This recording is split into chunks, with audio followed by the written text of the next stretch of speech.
নমস্কাৰ সকলোকে স্বাগতম জনাইছো মই গাঁৱলীয়া বুৱাৰী স্বপ্নাৰ অন্য এটা ব্লগলৈ আশা কৰো আপোনালোক সকলো নিশ্চয় খুব বেছি ভালে আছে বৰ্তমান ময়ো ভালে আছো বাৰু আৰু এতিয়া ৰাতি ভাত পানী খাই মেলি আজৰি হলো আজৰি হৈ মুখখন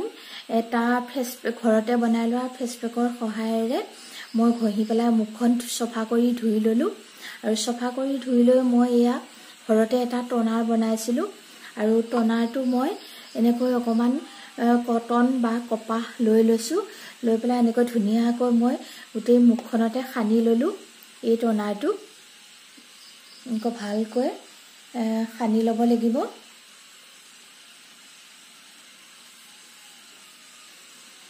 এই টনাৰটো ব্যৱহাৰ কৰিলে আমাৰ ৰদে পুৰা দাগৰ পৰা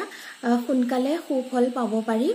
বিশেষকৈ মোৰ গৰম দিনত একো বস্তু খানিব নোৱাৰো হেতু কাৰণে মোৰ এই গালত কলা কলা স্পট পৰিবলৈ ধৰিছে মোৰ দৰে হয়তো বহুত খিনি মহিলাৰে এনেকুৱা অৱস্থা হয় হেতু কাৰণে ভাবিলো আমি ঘৰতে পোৱা নৰসিংহ আৰু পদুনাৰ দ্বাৰা মই এটা ফেচ পেক বনাইছো এটা টোনাৰ বনাইছো আৰু এটা এয়া ক্ৰীম বনাইছো প্ৰথমতে এয়া ফেচ পেকটো মই ঘৰত মুখত অলপ খানিলো খানি পেলাই মুখখন সফা কৰি ধুই আহিলো তাৰ পিছত এয়া টোনাৰখিনি দেখিছেনে এয়া এটা টোনাৰ খানি ললো আৰু এতিয়া মই এয়া বনাই লোৱা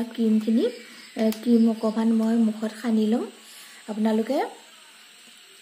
ভালকৈ খানিব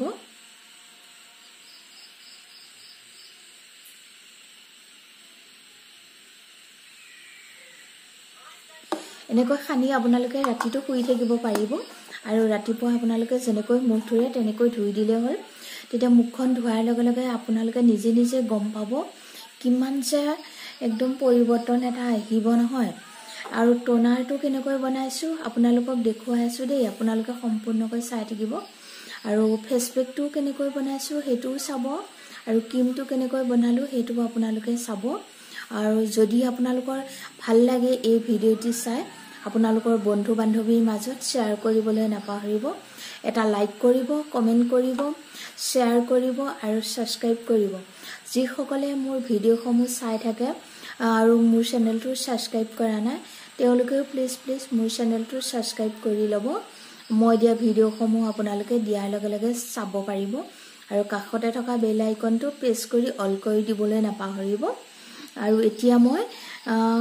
কেনেকৈ বনালো ক্ৰীম টোনাৰ ফেচ পেক তিনিটা বস্তু সকলোখিনি আপোনালোকক দেখুৱাই আছো খালি আপোনালোকে ভিডিওটো সম্পূৰ্ণকৈ চাব আৰু ব্যৱহাৰ কৰিব সকলোৱে সুফল পাব কাৰণ এতিয়া গৰম দিন হয় গৰম দিনত সকলোৱে স্কিনত এনেকুৱা কলা কলা কিছুমান দাগ পৰিবলৈ ধৰে মোৰ দৰে হয়তো বহুতৰে এইটো সমস্যা সন্মুখীন হ'ব লগা হৈছে আপোনালোকে চাব বহুতখিনি উপশম পাব আৰু মই ব্যৱহাৰ কৰি সুফল পাইছো কাৰণে আপোনালোকৰ মাজত শেয়াৰ কৰিছো কাৰণ আমাৰ সকলোৱে বাৰীতে নৰসিংহ পদিনা এই দুটা বস্তু পোৱা যায় আৰু হালধিটো থাকে ঘৰুৱা হালধি হলে বেছি ভাল হয় আপোনালোকে দিও বুলি ভাবিলে কেঁচা হালধিৰ ৰসো দিব পাৰিব এতিয়া মই বস্তুকিটা কেনেকৈ বনালো আপোনালোকৰ মাজত শেয়াৰ কৰো টনাৰটো বনাবৰ কাৰণে মই এখিনি নৰসিংহৰ পাত লৈছো আৰু অলমান পদুনাৰ আগ লৈছো এখিনি মই ভালকৈ ধুই লৈছো আৰু কেনেকৈ বনাম আপোনালোকে চাই থাকিব এটা পাত্ৰ লৈ লৈছো তাতে মই এয়া চিঙি লোৱা নৰসিংহৰ পাতখিনি দিছো আৰু ধুই লোৱা পদুনাৰ আগখিনিও ইয়াতে দি দিছো আৰু এক কাপ মই ঠাণ্ডা পানী দি দিছো আৰু অকনমান ঘৰুৱা হালধিৰ গুৰি দি দিছো গেছটো মই জ্বলাই ললো আৰু মই পাত্ৰটো গেছৰ ওপৰত দি দিছো এখিনি ভালকৈ উতলাব লাগিব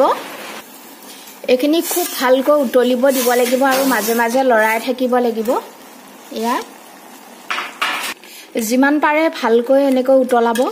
আৰু এখিনি হত ঠাণ্ডা হ'বলৈ দিম ঠাণ্ডা হোৱাৰ পাছত মই এখন চেকনিৰে চেকি পেলাম সিজাই লোৱা নৰসিংহৰ পাত পদিনাৰ পাত খিনি আৰু অকমান হালধি যে দিছিলো গুটেইখিনি এই বস্তুখিনি মই ঠাণ্ডা হ'বলৈ দিলো এতিয়া মই এখিনি হত চেকি পেলাম এখন চেকনি লৈছো আৰু এটা বাটি লৈছো ভালকৈ চেকি পেলাব লাগিব এখিনি হত ইমান ভাল ৰিজাল্ট পাব নহয় এই টনাৰটোৰ পৰা আপোনালোকে এবাৰ ব্যৱহাৰ কৰাৰ লগে লগে গম পাই যাব কিমান যে ভাল নহয় এইখিনিহত হ'লগৈ এতিয়া মই এটা পাত্ৰ লৈছো এই পাত্ৰটোতে মই এইখিনিহত ভৰাই থৈ দিম ফ্ৰিজত থৈ দিব লাগিব এইটো পাত্ৰ ভৰ্তি হৈ গল আৰু এইখিনিহত আছে এইখিনিহত মই যেটো ফেস ওয়াশ বনাম ফেস ওয়াশটো দৰকাৰ হ'ব মই এইখিনিহত থৈ দিছো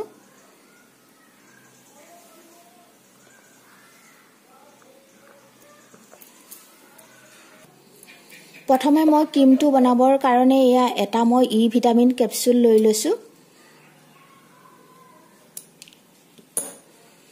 আৰু ই ভিটামিন কেপসুলৰ ৰসখিনি মই ইয়াতে উলিয়াই লৈছো তাৰ কাৰণে লাগিব এলোভেৰা জেল এচামুচ মই এইখিনি দিছো এলোভেৰা জেল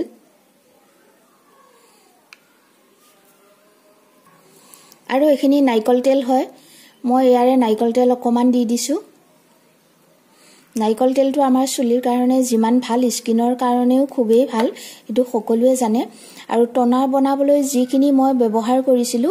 সামগ্ৰী তাৰে এয়া মই এচামুচ পানী দি দিছো আৰু অকমান দি দিছো এইখিনিহত খুব ভালকৈ লৰাব লাগিব মানে খুব ভালকৈ মিলি নোযোৱালৈকে লৰাই থাকিব লাগিব যিমান পাৰে খুব ভালকৈ মিলাই লব খুব ভালকৈ মিলাব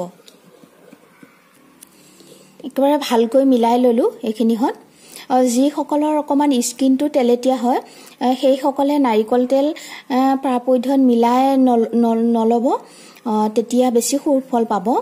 আৰু যি সকলৰ শুকান ছাল হয় তেওঁলোকে নাৰিকল তেলটো মিলাই লব নহলে বা আপোনালোকে গাখীৰৰ খৰ থাকিলে গাখীৰৰ খৰটো মিলাই লব পাৰে হেতু খুবেই ভাল হয় একেবাৰে এই ক্ৰীমটো ব্যৱহাৰ কৰিলে ৰ'দে পুৰা দাগটো সোনকালে নাইকিয়া হৈ পৰে উপযোগী কোনো ইয়াত কেমিকেল ব্যৱহাৰ হোৱা নাই এতিয়া মই এই ক্ৰীমখিনি এটা পাত্ৰলৈ বাকি দিছো এনেকৈ মই বহুত দিনলৈ ঘহি থাকিব পাৰিম কিন্তু এখিনি ফ্ৰিজত থৈ দিব লাগিব ফ্ৰিজত থৈ দিলেহে বেছি ভাল হৈ থাকে ফ্ৰিজ নথকা সকলে ঠাণ্ডা জায়গাত ৰাখিব ঠাণ্ডা জায়গাত ৰাখিলেও আপোনালোকে বহুত দিনলৈকে ঘহি থাকিব পাৰিব মোৰ এইখিনিহত হল কিমান ধুনিয়া এটা কালাৰ আহিছে আৰু টনাৰটোত যে দিছিলো নৰসিংহৰ পাত আৰু পদিনা পাত তাৰো এটা একদম ইমান ভাল এটা গোন্ধ আহিছে একদম বহুত ভাল লাগি গৈছে এই গোন্ধটো আৰু এই যে ৰৈ গৈছিলে টনাৰ বনোৱা নৰসিংহৰ পাত আৰু পদিনাৰ পাতখিনি এইখিনি হতে মই এটা ভাল ফেস পেক বনাই লম কাৰণ আমি দোকানৰ পৰা কিনি আনি ব্যৱহাৰ কৰাতকৈ এনেকৈ প্ৰাকৃতিক পৰিবেশৰ পৰা পোৱা বস্তুৱে যদি আমি এনেকৈ ঘৰতে অকমান যত্ন কৰি বনাই লব পাৰো তেতিয়া হলে খুবেই বেছি ভাল ৰিজাল্ট পাম আৰু এইখিনি হতে মই এতিয়া ভাল এটা ফেস পেক বনাম আৰু লগত কি বস্তু দিম মই আপোনালোকে চাই থাকিব দেই আৰু লগতে মই দিছো এয়া এচামুচ আটাটো আমাৰ স্কিনৰ কাৰণে খুবেই উপযোগী হয় আৰু যি সকলে জানে তেওঁলোকক নকলেও হ'ব বাৰু মই নজনা সকলক ক'বলৈ বিচাৰিছো এই আটাটো আমাৰ এটা স্কিনৰ কাৰণে ভাল ফেস পেক হয় এতিয়া মই এই গুটেখিনি মিক্সিত জাৰটো ভৰাই লৈ মিক্সিত পিহি ল'ব লাগিব আৰু তাতে অকমান মই ইয়া টনাৰ বনাওতে যিখিনি পানী ৰৈ গৈছিলে সেই পানীখিনি মই ইয়াতে এড কৰি দিছো আৰু মোৰ এয়া ফেস পেক ৰেডি হৈ গল এজে কিমান ধুনিয়া এটা কালাৰ হৈছে এতিয়া মই এইখিনিহত এটা পাত্ৰলৈ উলিয়াই লম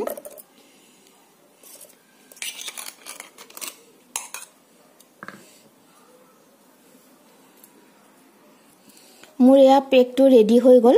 এনেকৈ আপোনালোকে মুখত ভালকৈ খানি লব আৰু খানি লৈ 15-20 মিনিট মান থকাৰ পাছত ঠাণ্ডা পানীৰে ধুই পেলাব তেতিয়া চাব আপোনালোকে একদম 100% ভাল ৰিজাল্ট পাব